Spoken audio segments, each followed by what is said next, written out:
Magandang araw mga kapuso at kapamilya! Panahon na naman ang kasiyahan dito sa Masayang Tahanan.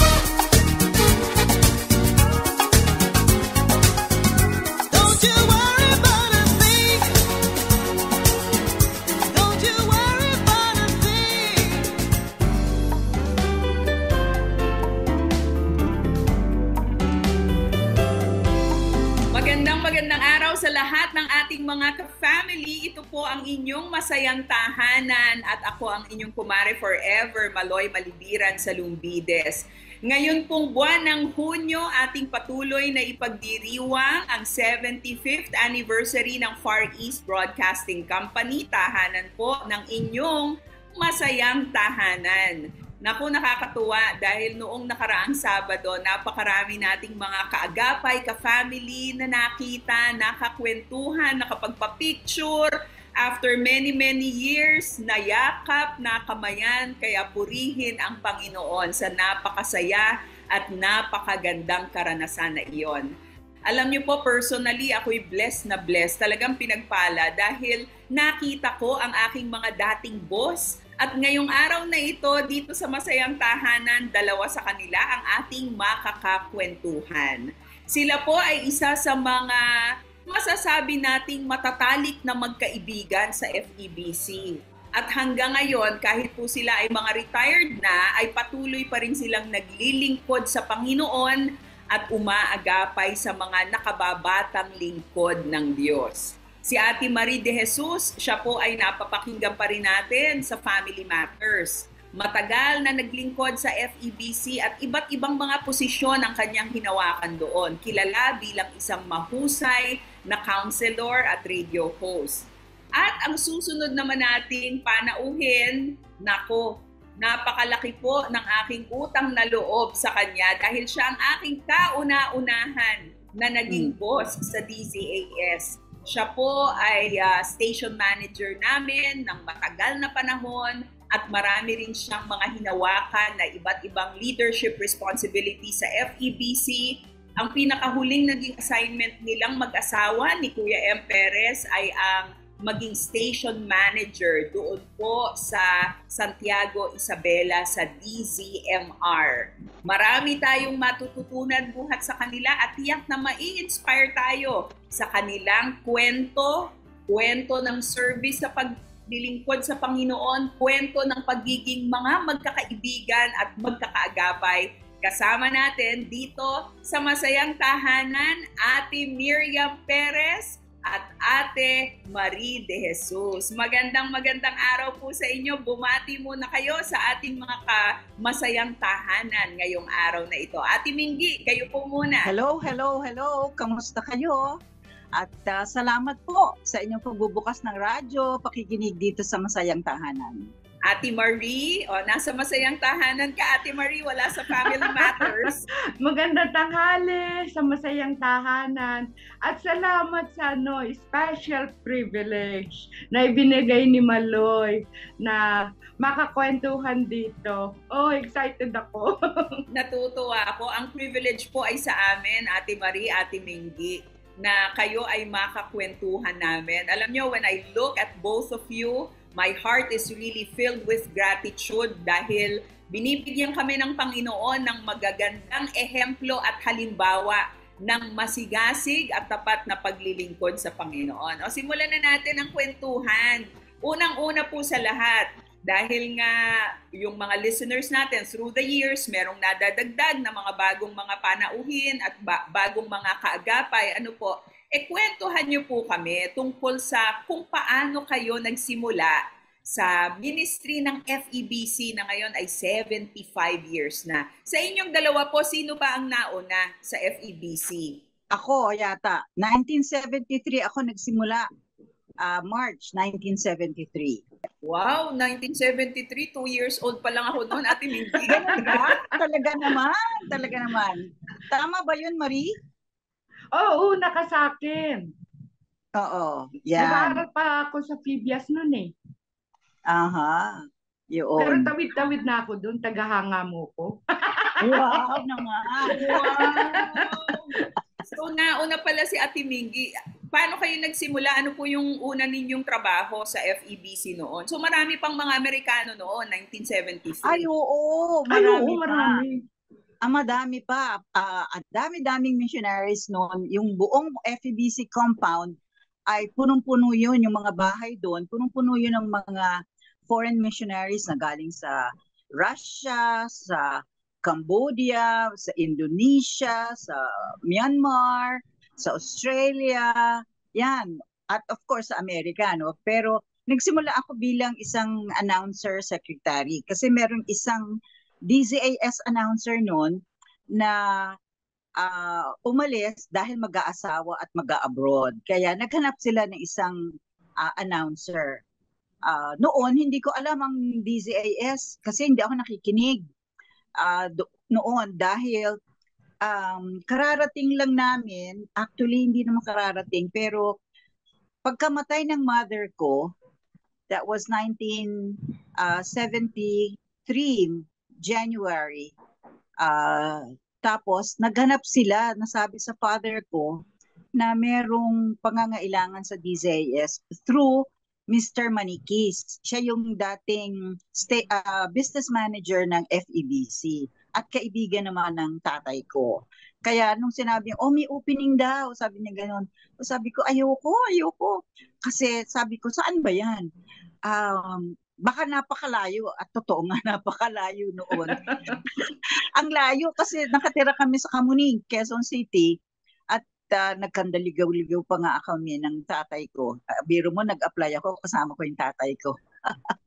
That was, yun nga, March 1973. So, long story short, nag-audition, natanggap naman. Ang nag-audition sa akin ay si Aldovar.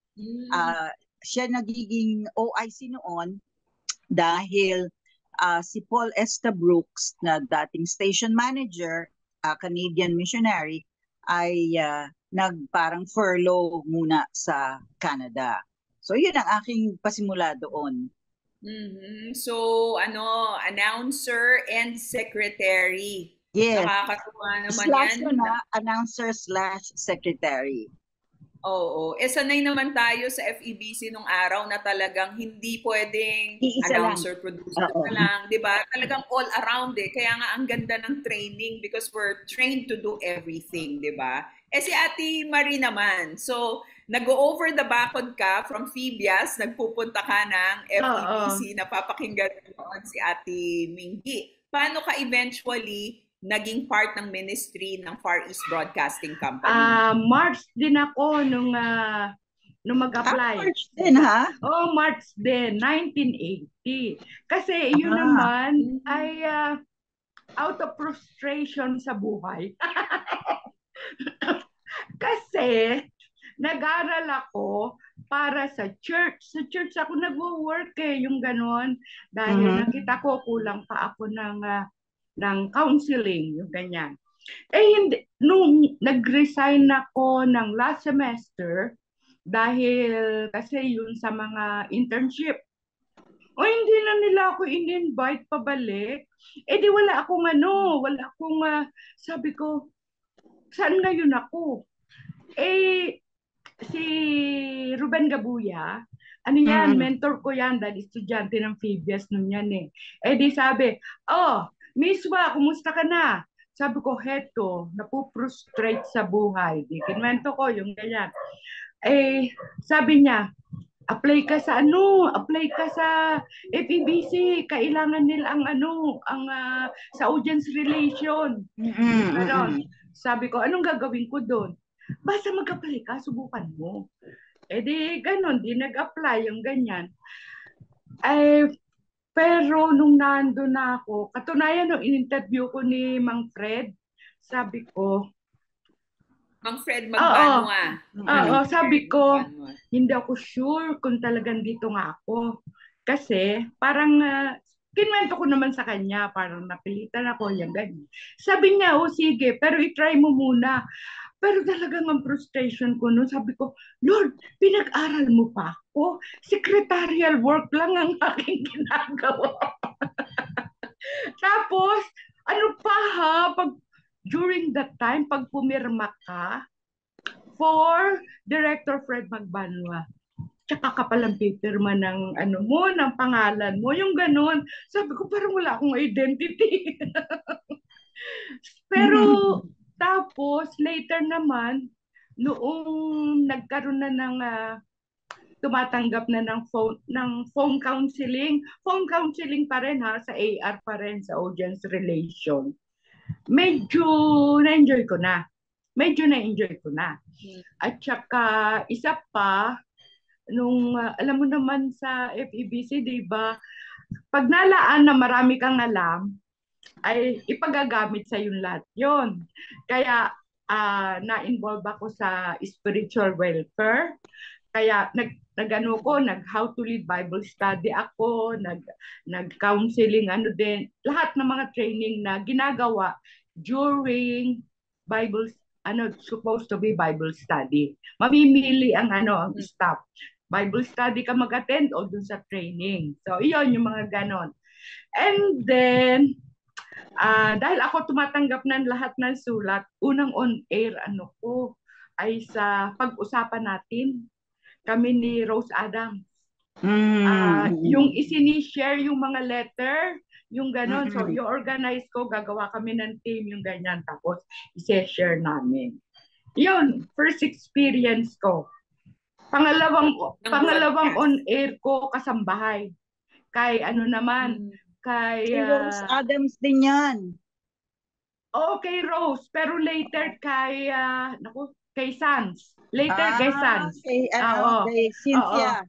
Cynthia Alonso. Cynthia Alonso, oo. Yes, Nung kay Rose Adams, kasi Friday noon ang ang management meeting, di ba? Sabi niya, isama kita sa program pagka Friday para hindi ako mahihirapan. So yun, ganun lang ang mga umpisa ko sa Kailan yun, Ate Marie, yung nag-start kang mag-on-air sa DZAS? That year, 1980. Doon lahat yung mga 1980 din. And then after that, yung yun ang Heartline. Morning Heartline na, di ba? Oo. Ang Heartline na counseling program, kung hindi ako nagkakamali, Ate Mingy, kayo ang isa sa mga nag-isip, hindi ba? Nito program na ito. 1986 yata yun. Hindi, 1983. 83 ba? Oo.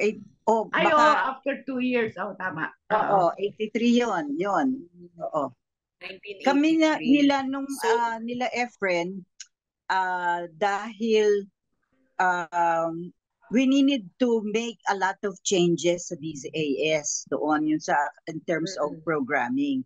So ang nangyari noon ay yung mga programs na tinawag namin na deadwood, yung parang hindi na siya nag-minister, wala na pa kasi parang programs lang to on the air pero hindi namin nakikita na ito ay nakakatulong para sa mga listeners. So, tapos nag-shift kami kasi ang DZAS noon, puro English, karamihan ng programs.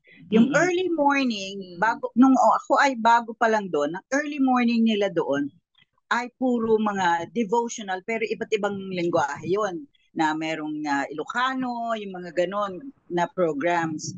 Pagkatapos ay English programs na siya.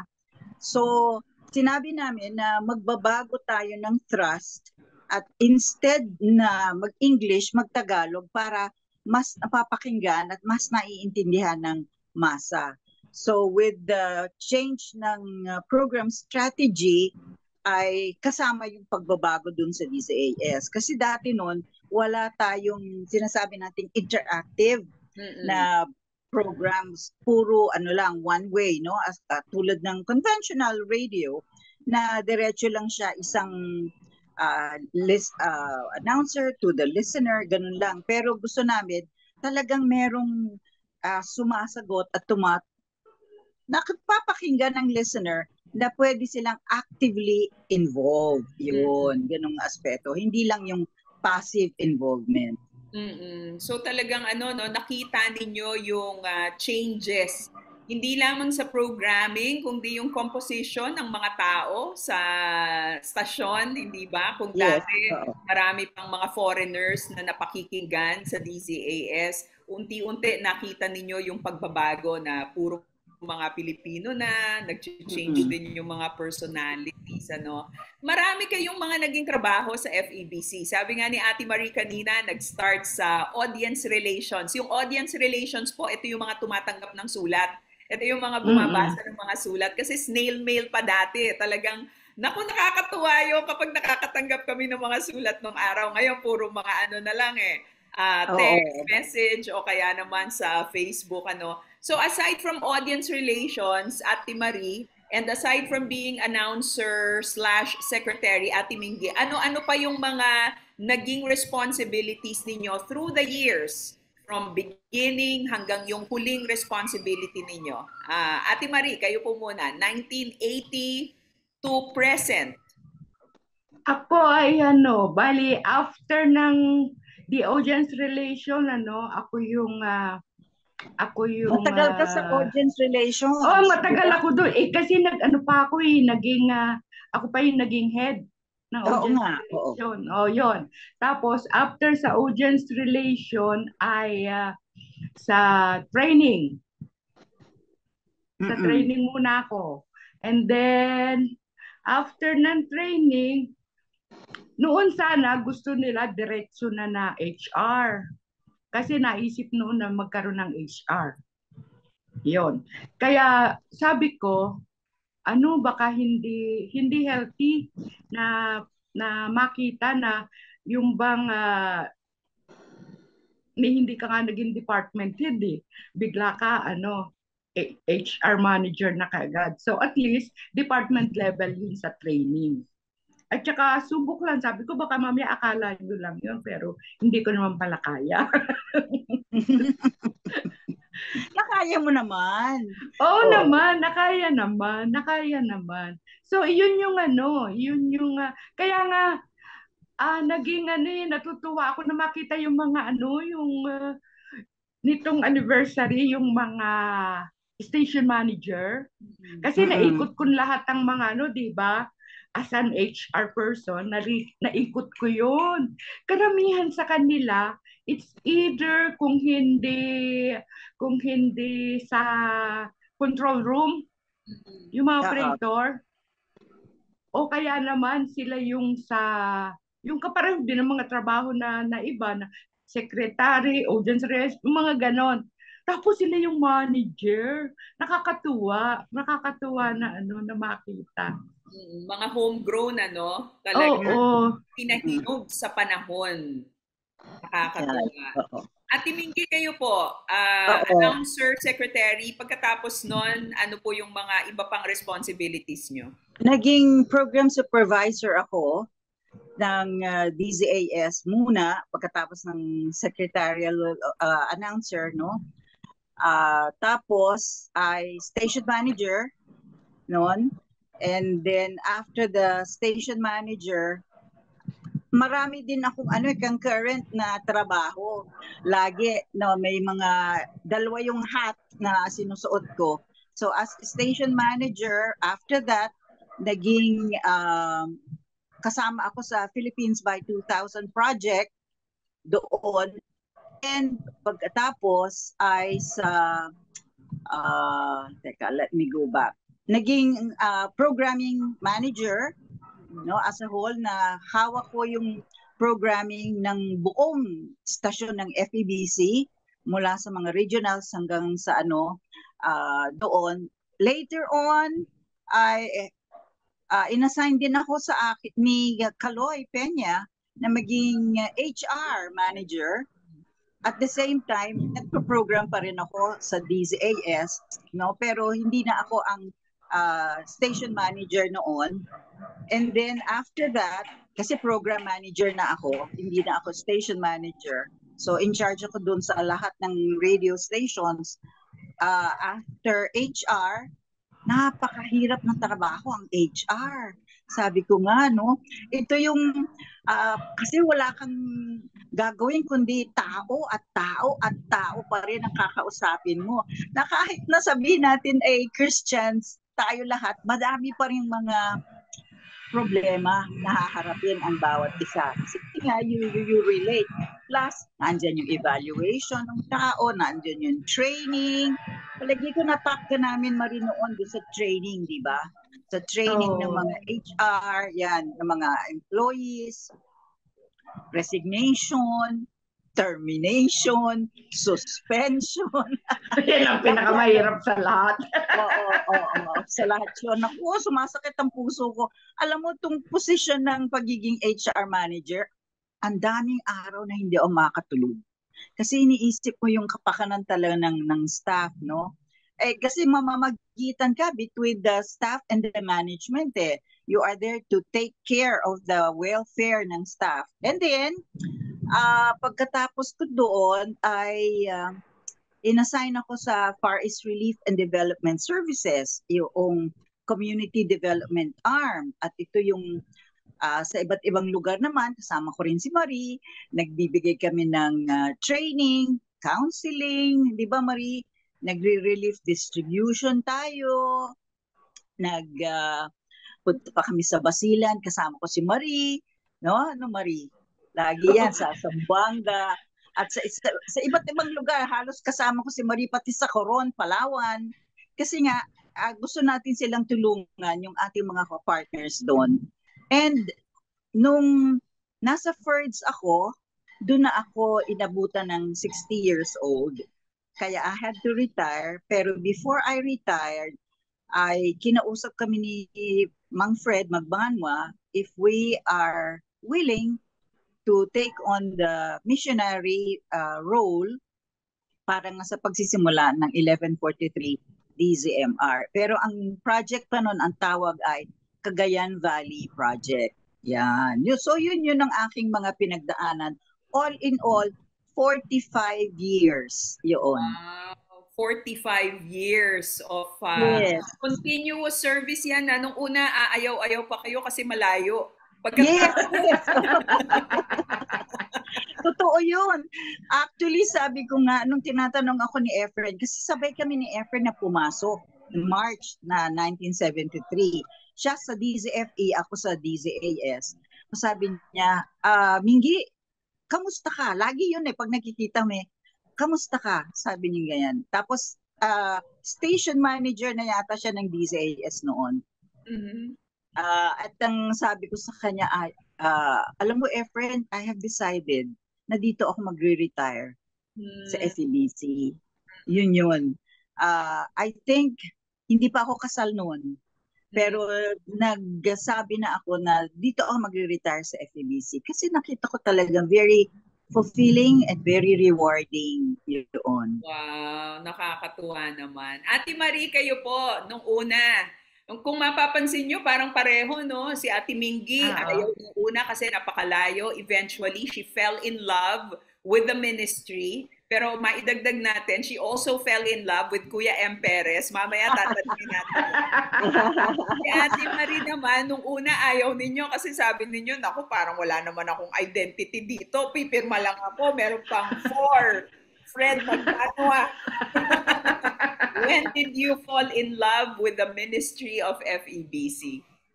Pero ako sa pulpa simula, talagang ang plano ko ay 10 to 15 years lang. Kasi nga, gusto ko, yung talagang missionary na yung magmi-missionary ako na yung talagang nasa mission field, hindi sa office. Hindi sa, yung ganon. Kaya ang sabi ko, hanggang lang, mga 15 years, yung ganon. Kaya lang tumagal ng bahagya dahil sa na-extend dun sa mga opening na ipinagawa naman sa akin ng Lord for FEBC, yung mga ganon. Pero ang isang kagandahan noon ay yung bang ginawa ng Panginoon na na kahit wala na ako dito, nandito pa rin ako. Alam mo yun? Kasi Yes. nga, yun, hatak ako ni Mingy, kaya kasama pa rin ako sa mga FEBC, mga activities. At hindi lang yun, yung akalain ko ba hanggang ngayon na magpo-program pa rin ako. 'Di ba? Na pwede naman pala na may mga bagay na pwede mo pa rin gawin kahit hindi ka na regular na employee ng FEBC. Yun naman ang kagandahan ng nangyari sa akin. Yun. Totoo po yan. Sabi nga, once FEBC, always FEBC. Hindi naman napuputol, no, yung ating ugnayan.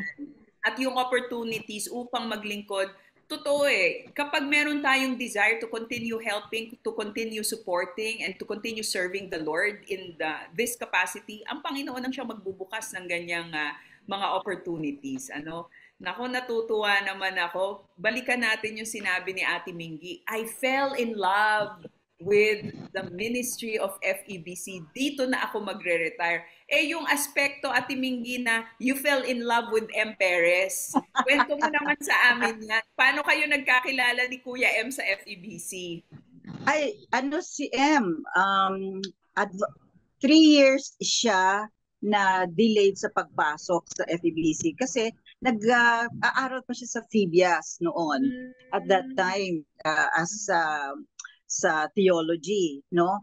So parang may part-time work siya sa FEBC as tape editor, no? Kasi lahat yung mga programs na dumadating sa atin from abroad ay kailangan siyang linisin o edit kung halimbawa ay may reference sa panahon, na date, or hindi relevant sa atin panahon ngayon dito. So, ini-edit niya mga programs ni John MacArthur, yung Grace to You, yung Haven of Rest, halos lahat ng mga, yung kay Chuck Swindoll, yung mga programs na yon, ganun klase. Dahil ako ay program supervisor, no?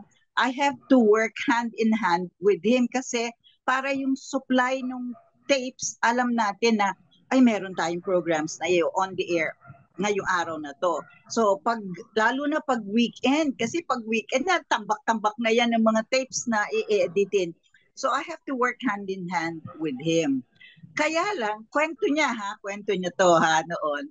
Dahil wala pa tayong canteen sa FEBC noon, nakikikantin tayo sa FIBIAS. Oo. Tayo nagmimerienda, di ba? Doon tayo nagmimerienda. At nakikita ko siya doon na likod lang niya, may dalang laging tennis racket kasi mahilig siya mag-tennis. At nakita na rin pala niya ako noon. At ganun lang, wala, hindi ko siya kakilala. At saka mahiyain kasi masyado si M.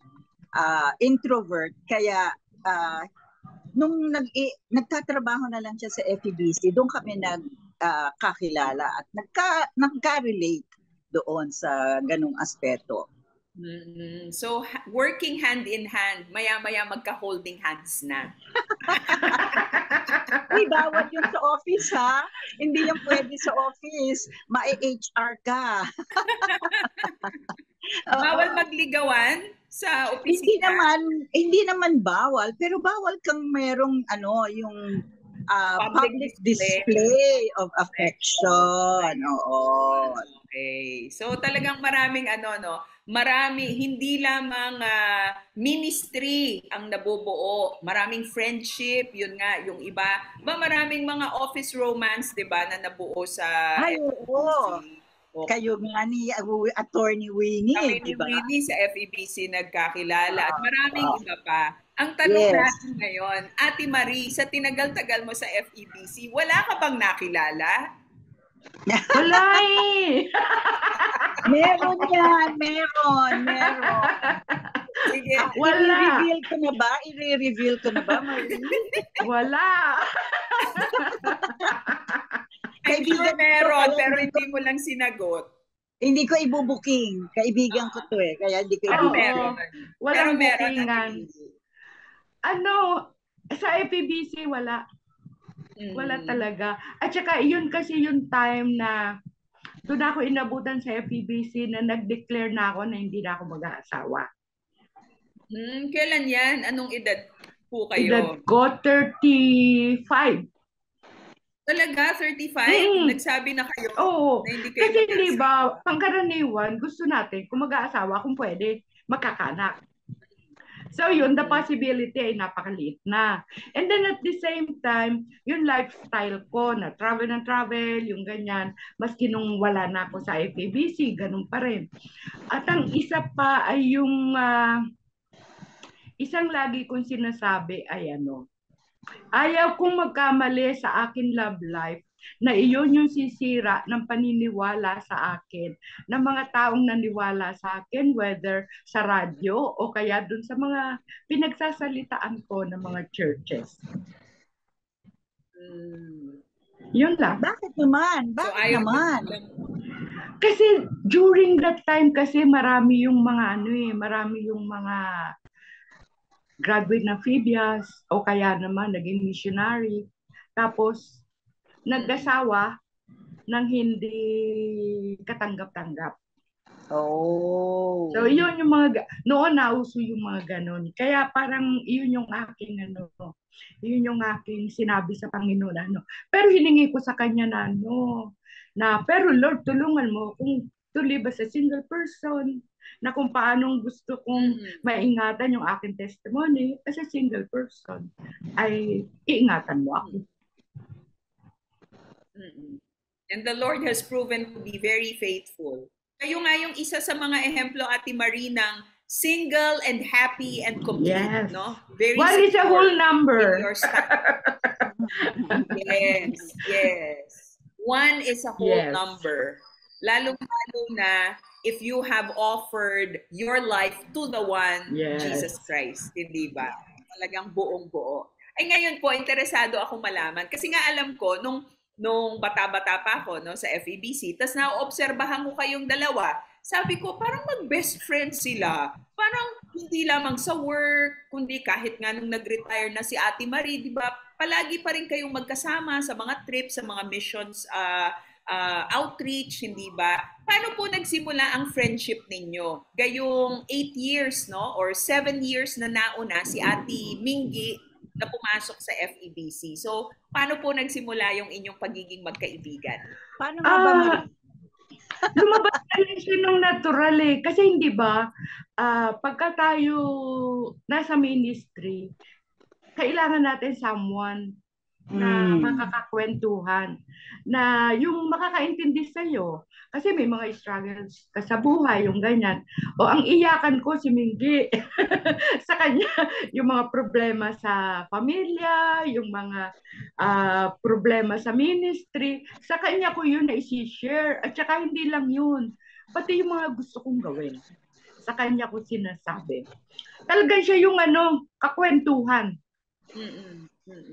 Hindi kayo na-intimidate kay Ate Mingy? Kasi di ba si Ate Mingy may parang dating na suplada. Yung mga hindi nakakakilala sa kanya, di ba? Natatakot sa kanya. So, nung bago-bago po kayo, hindi kayo na-intimidate sa kanya? Hindi, tagahanga niya ako eh. Tagahanga niya ako sa kanyang program, afternoon program. At saka... Ako ganun din. Ganon din ako kay Marie. Tama yung sabi ni Marie na kailangan meron kang isang tao na kaibigan at kahingahan.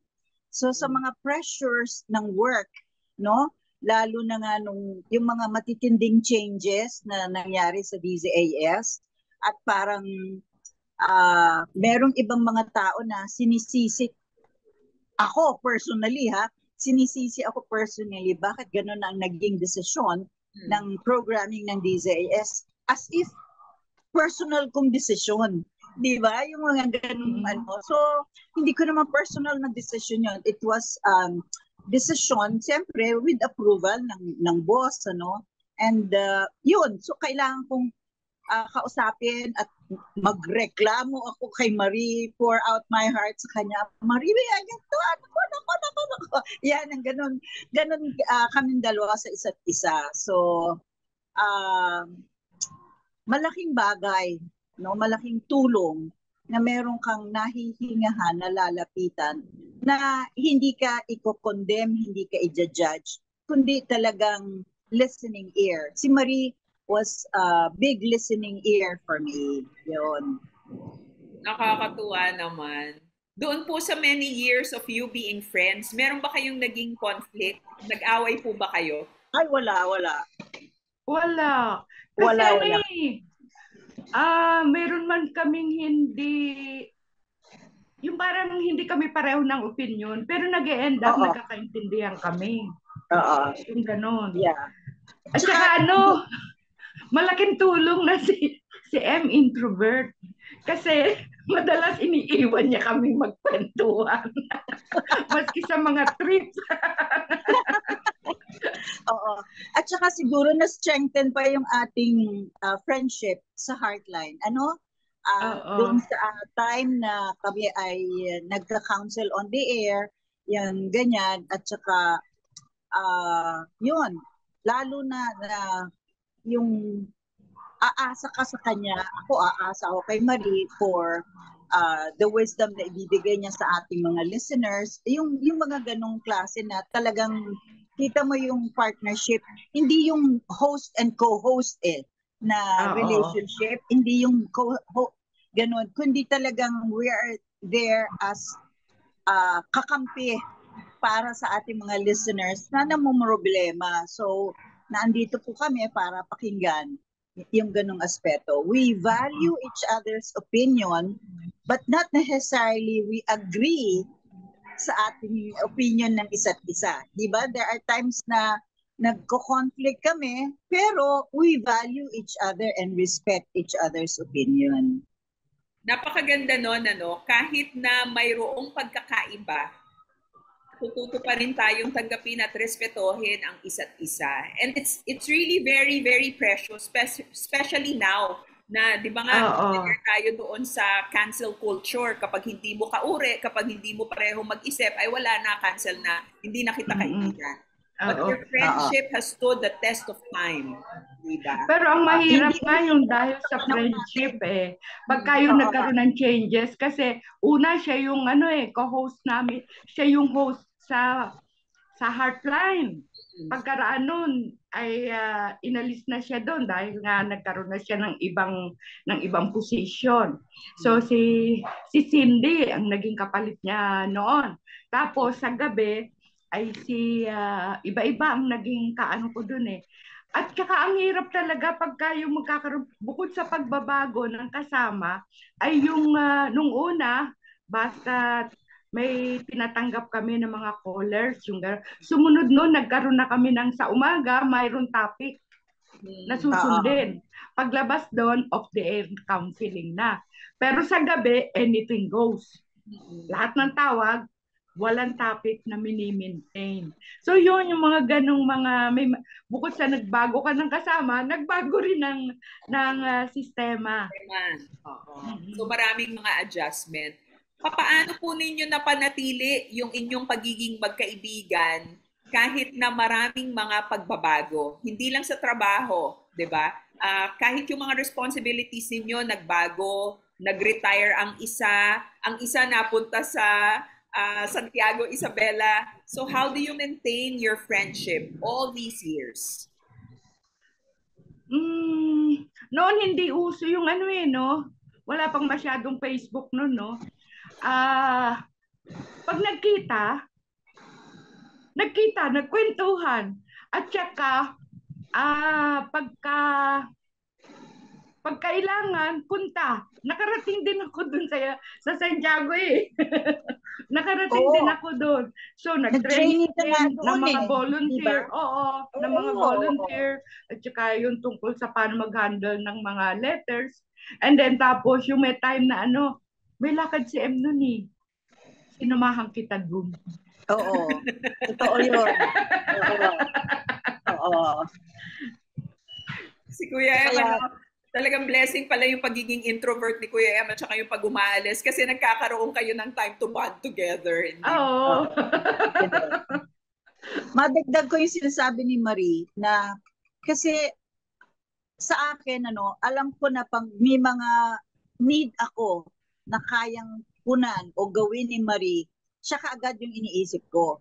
No? So, kaya na-maintain namin yung ganong klaseng relationship. Hindi man madalas yung, wala pa nga yung Facebook no? Pero ang mahalaga dito ay yung sinabi ni Marie na pag kaibigan ka, hindi man kayo physically magkita, pero pag nagkita kayo, connect ka kagad, di ba? As if nothing happened, as if walang impasse doon sa inyong relationship. So, ganun kami ni Marie. Nakakatuwa po. Ang dami ko pang gustong itanong sa inyo, but we'll take a very quick music break para sa ating mga ka-family na nakatutok ngayon dito sa Masayang Tahanan. Ang atin nga pong mga kasama, naku, ang laki ng aking respeto sa dalawang ito, ating Marie De Jesus and Ate Miriam Perez, mga napakikinggan nyo po, matagal na ang mga tinig nila ang ating napakikinggan sa FEBC at ngayon sila'y patuloy na naglilingkod in different capacities para suportahan ang mga mas nakababatang kaagapay natin sa ministeryo. Pakinggan po muna natin ang awit na ito, Buhat sa Papuri. Ang Papuri ay malapit na rin po mag-celebrate ng anniversary nito sa October. Isa yan sa mga aantabayanan natin na muling pagkikita-kita ng mga magkakaagapay. Let's listen to this and let's be blessed. Pangako niya hindi niya ko iiwanan at kasama niya magpagkailanman. Wala nang ang magkapaghiwalay sa atin. Siya pag-ibig niyang inialay sa atin. Pagpapatawad ang binigay sa atin. Kapalit ng mga kasalanan natin. Ang kailangan lang ay tanggapin mo. Pagmamahal na para sa'yo. Ngayon sa bawat hakbang ko, siya na ang lagi kong kasama. Unti-unting nababago ang puso sa biyaya niya at pagkapal. Sa kabila ng aking pinagdaanan, mayroon pa rin pangawakan. Pangako niya hindi niya ko iiwanan at kasama niya magpagkailanman. Wala nang ang magkapaghiwalay sa atin. Siya pag-ibig niyang inialay sa atin. Pagpapatawad ang binigay sa atin. Kapalit ng mga kasalanan natin. Hinding-hindi na nga ito mababago. Yan ang paniwalaan mo. Ang kailangan lang ay tanggapin mo. Pagmamahal na para sa'yo.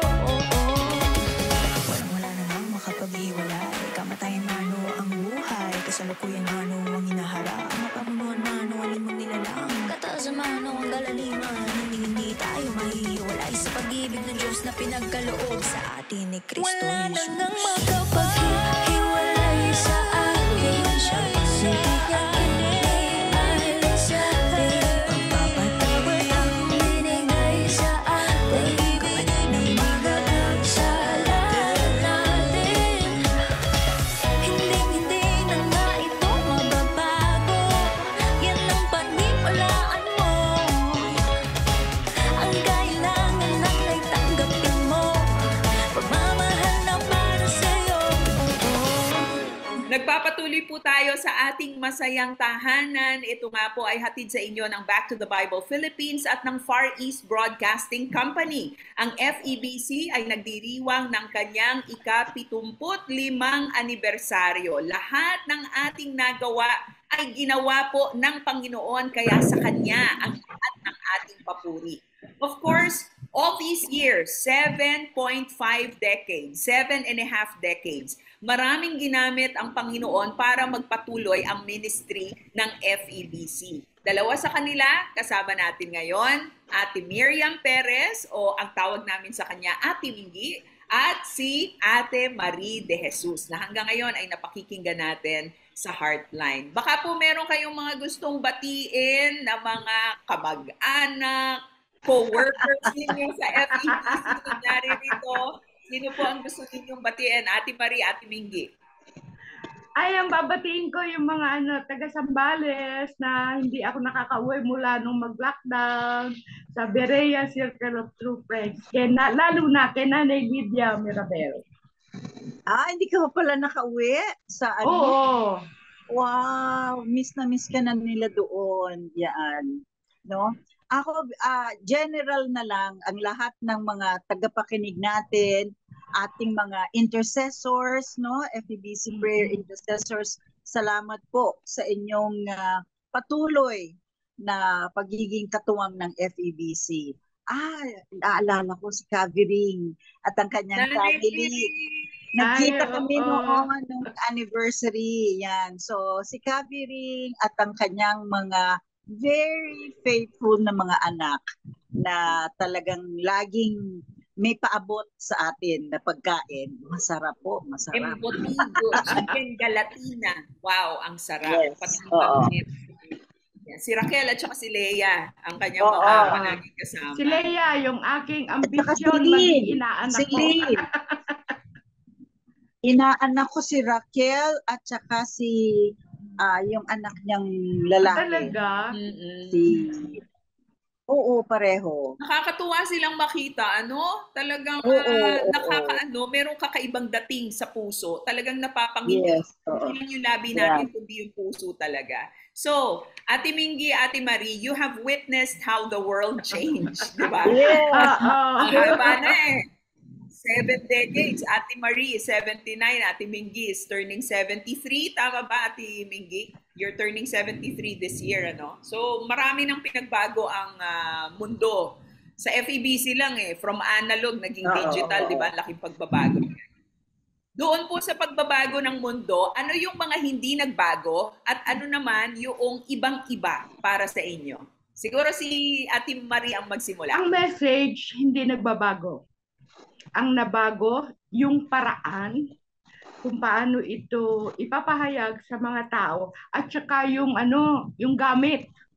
Ngayon kailangan mo cellphone, kailangan mo wifi, yung ganon. Yun lang ang nabago. Pero yung interest mo na makita ang mga listeners, ang mga partner, ganun pa rin. Hindi na bago. Ako excited basta pwede ako na makapunta sa mga gatherings. Talagang punta ako. Totoo yan, ano? The message remains. Yes. It is only Jesus who can save us, diba? We only Jesus. How about you, Ate Mingy? Ano yung mga na-observe mo na nananatili? Ano naman yung mga nagbago? Sasang-ayunan ko yung sinabi ni Marie, message pa rin. Kasi hindi na magiging DZAS or FEBC kung magbabago ang ating mensahe that Jesus saves, no? So, malaking aspeto yun na we will stick to the vision. Ang nagbago, siyempre, mga tauhan, no? Yung ganong bagay. Plus, of course, the way how you present yung ating mensahe. Sabi nga ni Marie kanina, iba't iba yung pagiging packaging. At natutuwa tayo dahil noon parang hindi matanggap ito ng mga listeners na sa program, pag wala kang na-mention na Bible verse, hindi Christian yung program na yan. Di ba? Hindi yan Christian. Sinabi nila noon, hindi Christian yan kasi walang Bible verse. Pero ngayon po ay sabi nga natin kita naman nila na naandun sa laman ng mensahe ang kabutihan, ang Diyos, kung sino siya sa atin, the sovereignty, the love, and the forgiveness ng Panginoon. Kasi sa pamamagitan ng Heartline counseling, we are able to mend broken relationships, di ba? Yeah. Yung mga mag-aasawa na hindi magkaasundo, mga nanay at mga anak, yun. Sabihin man natin na wala kang, hindi mo i-mention yung verse na train up a child in the way he should go. Pero pag tinuruan natin sila kung paano sila makikipag-usap, ma-appreciate, ma-affirm ang kanilang mga anak, yun din ang mensahe ng Panginoon. Pagbabago, natutuwa ako kasi sabihin natin na mas interactive. no? Mm-mm.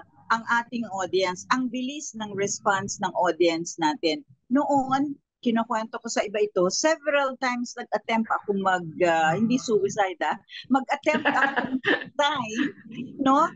Dahil walang response, wala tayong natatanggap na sulat. Hindi ba, Marie? Minsan talagang Oo. ang hirap makakuha ng sulat sa listeners. Pero ngayon, ay nako, hindi ka pa humihingi Ang ng bilis. response, nandiyan na kaagad ang text nila, mensahe nila para sa atin. And then ang hindi nagbago ay yung relationship ng listener and ng Yes. program hosts, no? Hindi nagbago 'yun. In fact, tawag nga nila sa atin ate, no? Kahit nga sila minsan mas matanda pa sa atin, ang tawag sa atin ate. So the closeness that we have with our listeners at yung sasabihin kong enduring relationship ay yung napakalaking bagay na ating sasabihin ko i-cherish for a long time. Yan. Totoo yan, ano? Parang walang nagbago nga. Biruin nyo, ilang years tayo na hindi nagkaroon ng face-to-face na gathering and opportunity sa listeners. Pero nung nagkita-kita noong anniversary, wow, talaga naman parang walang nagbago. Parang wala talagang nagbago. Nakakatuwa. Meron ako isang kwento na talagang sobrang tuwa ako. Alam mo, Minggi, listener natin siya sa Heartline. College student pa siya noon. And then alam mo, sabi niya, noon siya nakakilala sa Panginoon. Sabi niya, sinundan niya yung prayer ko ng acceptance. Kaya nakakatuwa. And then, hindi niya ako nalapitan sa amphitheater. Hinanap niya ako nung pa rin sa concert. Dahil ito kasi si Terry, banggit na, o si Ate Marie, nakikita kita, nandiyan ka, sinundan niya yung kung saan ako nakaupong gano'n. Inantay niya ako, tapos sabi niya, yun, kinuwento niya sa akin, and then tapos, ate, paakap, yung gano'n. Ang tagal na nun, ha? Lalaki. Marvin. Yung gano'n na ang tagal-tagal na, isipin mo yun, ikaw pa rin yung hinahangad niya na makita at mayakap. At saka ito pa, matutuwa kayo kasi meron tayong kaagapay ngayon, nag-e-air na rin sila sa Family Matters na dating sumusubaybay sa Heartline. So napakalaki ng pasasalamat sa inyong dalawa. Si Bong Pineda at ang asawa niyang si Claire Pineda ngayon ay sa Family Matters. So nung nakita ni Bong ang picture natin, Ate Minggi, sabi niya, andun ba si Ate Miriam Perez? Naku, ang laki ng pasasalamat ko sa kanya dahil nga yung counseling ng Heartline ay napakalaki ng naitulong sa kanya. Oh, wow. Sayang, hindi ko siya nakita doon. Alam mo, yun yung nakakatuwa, Maloy, sa gawain natin sa radyo, sometimes, in the past, kasi nga yung responses, ang hirap natin makuha. Pero ngayon, ang mga ginagamit, pasalamat tayo dahil ginagamit tayo ng Panginoon, na yung kanyang mensahe ay maihayag natin at gamitin tayo para maraming makakilala sa Panginoon. And sabi ko nga, here on earth, hindi natin makikita kung sino-sino sila at gano'ng karami talaga ang listeners ng DZAS o ng buong FEBC. Pero palagi ko, doon na lang sa langit, magkakaroon tayo ng marami at mahaba na reunion. Ito yung reunion na till eternity talaga tayo aabutin. Kasi nga, doon natin makikita yung papaano ang Panginoon kumilos sa buhay ng ating mga listeners para sila ay mabago, makakilala sa Panginoon. Totoo po yun, talagang may mga bagay that we will not know while we are still here, but it is only eternity and the Lord who will reveal it in His perfect time. Ano po yung inyong mga maipapayo sa mga nasa ministry ngayon na mga kabataan? Kasi yung staying power ninyo, napakatagal, hindi ba? Ngayon, ang mga bata, kapag halimbawa nagtrabaho, hindi lang sa ministry, no? Pero ang bilis mag-give up, yung bang nangingiti ako kanina nung sinabi ni Ate Marie, I will give FEBC 10 to 15 years of my life.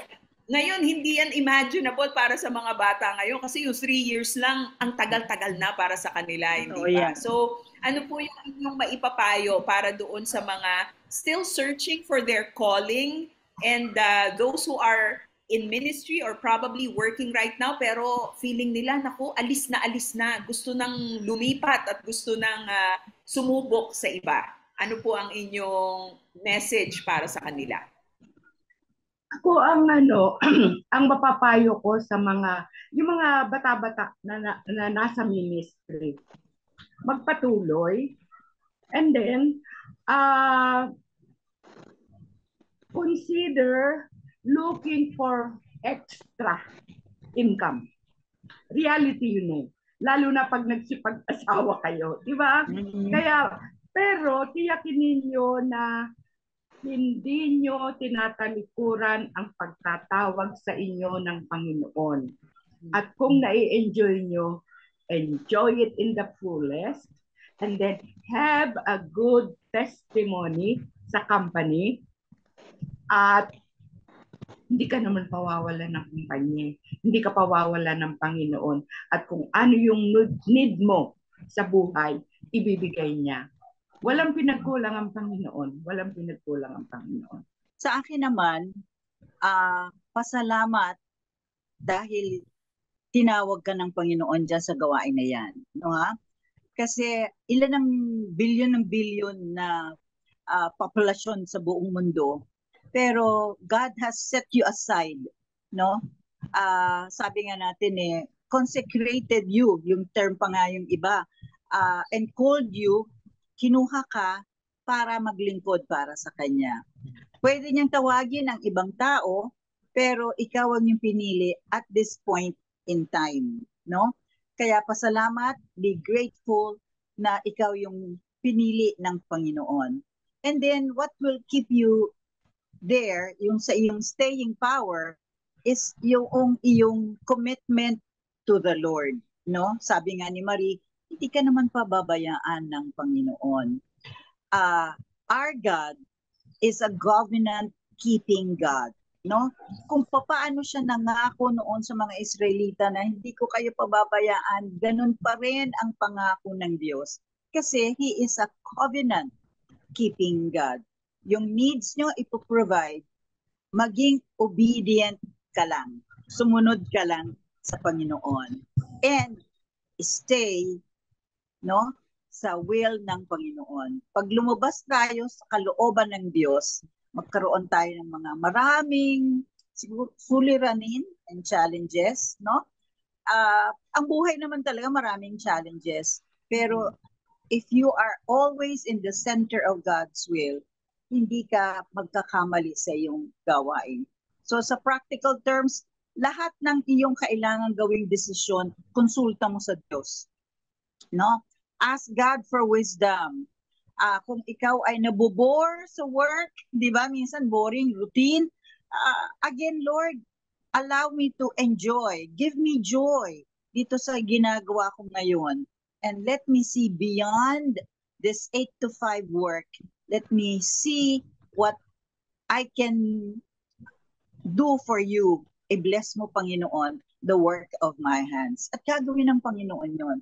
Lapit lang lagi sa Panginoon, manalangin. You pour out your heart, inis mo, yung challenge mo sa office o worker, and He will be there to help you, to guide you, to shepherd you sa iyong kailangang buhay. Ate Mingy, Ate Marie, noong bago-bago kayo sa FEBC, this will be my last question for both of you. Ano ang pananaw ninyo tungkol sa Diyos at tungkol sa buhay? Now that you are in your 70s, ano ang natutunan ninyo tungkol sa Diyos at tungkol sa buhay? Ang Diyos ay tapat. At saka yung hindi niya ako talaga pinabayaan kahit kailan. Tungkol sa buhay, ang natutuhan ko, hindi ako pwedeng magplano kung hanggang kailan ang buhay ko. Dahil alam ko ang plano mo. So, nakala ko hanggang 60 lang ako eh. Wala akong inihanda ng plano para sa 61. Pero na-realize ko, hindi ko pwedeng iplano buhay ko. Ang Diyos ang may hawak ng buhay ko. Kaya ang sabi ko sa Panginoon, sige Panginoon, bahala ka na kung kailan mo gusto.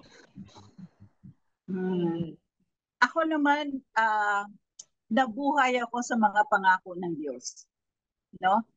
At marami yun. Sabi nga, nadidinig natin, sinasabi ng mga tao na 365 ang mga pangako ng Diyos sa atin. I think more than that, millions ang pangako ng Diyos sa atin araw-araw lang. No? Kaya, pagkilala ko sa Kanya, siya ay buhay, totoo, at work, no? Sabi nga, God is at work within you, tapos He is our sovereign God. Ang kailangan ko lang ay talagang sumunod lagi sa Kanya. We are called not to a life of success, but to a life of obedience, tayong mga Kristiyano. So, ganun po, ang gusto kong parang iiwan sa ating mga tagapakinig ngayon. Hindi po tayo iiwan, and yung faithfulness din ng Lord sa atin, tunay at tunay po yan. Kami ni Marie, sabi nga namin kung pwede na tayong tawagin sa pabalik sa langit, pwede na, no Marie? Ready na. No? And sasabihin ko, we have lived full and satisfied life with Christ. Pero kung may pagagawa pa, why not? Di ba, Marie? Kung may extend pa, why not? Nako, nakakatuwa naman po. Kapag tinitignan ko kayong dalawa, parang ang naiisip ko, sana all. Sana all ay kasing tatag, kasing tapat, kasing faithful ninyong dalawa sa paglilingkod sa Panginoon. Talagang you are an inspiration, a blessing to me personally and to thousands, even millions more. And it is eternity who will really tell us kung ilan ang buhay na nabago at na-touch dahil sa katapatan ninyo sa Panginoon. Allow me the privilege of praying for you, Ate Mingy, Ate Marie, and we will also pray for our listeners and viewers today. Manalangin po tayo. Panginoon, dakila nga po ang inyong katapatan. Maraming salamat, O Diyos, sa buhay nila Ate Marie at Ate Mingy na nagsisilbing inspirasyon sa marami sa amin. Hindi lang sa mga kababaihan, kundi sa maraming mga anak ninyo, maraming mga pamilya. Thank you, Lord God, because in their younger years, they chose to heed your call and to obey you. And thank you, Lord God, because though there were many opportunities that opened for them to pursue their careers, their gifting, nanatili po sila, Panginoon, sa pagkakatawag ninyo sa kanila. Panginoon, ang ehemplo na kanilang ipinakita ng tapat na paglilingkod sa inyo, dalangin namin na ito ay aming masundan, Panginoon. Make us faithful to our calling. Make us faithful in serving you. And help us, O Lord God, to have that steadfast faith of believing in your word and in your promises. Panginoon, patuloy niyo pong gabayan, bigyan ng kalakasan, i-provide ang araw-araw na pangangailangan nila Ate Marie at nila Ate Mingy. Lord, yung kanilang desire na kung bibigyan pa ninyo sila ng mga panibagong assignment, Panginoon, in your kingdom, we pray that you will give them the strength, the ability, the wisdom that they need to be effective, Lord God, in their assignments that you will be entrusting to them. Lord, fill their hearts with joy, with gladness. Give them, Lord God, the opportunity to continue proclaiming you saan man sila mapupunta, sino man ang kanilang makakausap. patuloy ninyo silang gawing inspirasyon ng inyong katapatan, Panginoon. Father, thank you for the De Jesus and the Perez families. Bless them and continue to make their homes happy households of faith. Ang amin pong mga listeners at mga viewers ngayon, Panginoon, anuman ang kanilang mga pinagdaraanan, dalangin namin, O Diyos, na sila ay inyong katagpuin at maranasan din nila ang inyong dakilang katapatan. Lord, thank you for the ministry of FEBC and even Back to the Bible Philippines. Sa pamamagitan ng mga ministeryong ito, kami po ay naging magkakaagapay at magkakatuwang. Continue to bless FEBC and Back to the Bible for your honor, for your glory, and for your purpose. All these things we pray in Jesus' name. Amen. Amen. Ate Marie, maraming salamat. What a privilege and what a joy to spend this time with you. And I'm sure marami sa ating mga ka-family at mga kaagapay ang natuwang makita kayong magkasama uli at na-bless sa inyo. The joy is mine also, Maloy. Maraming salamat po, Ate Mingy. Ate Marie, thank you very much. Thank you. Ayan po, nakasama natin mag-best friend, magkatuwang sa ministeryo, mga haligi, isa sa mga haligi ng FEBC at ating mga tinitingala at nirerespeto, Ate Miriam Perez and Ate Marie De Jesus. Sa atin pong mga kaagapay at ka-family na nakikinig at nanonood ngayon, maraming salamat sa inyo. Manatili tayong tapat sa Panginoon dahil ang Diyos ay tapat at dakila. Ako nga po ang inyong kumare forever, Maloy Malibiran sa Lumbides. Palaging nagpapaalala, ang masayang tahanan, sama-sama po nating pagsumikapan. God bless our families. Oras na naman ng pagpapaalam, kaibigan.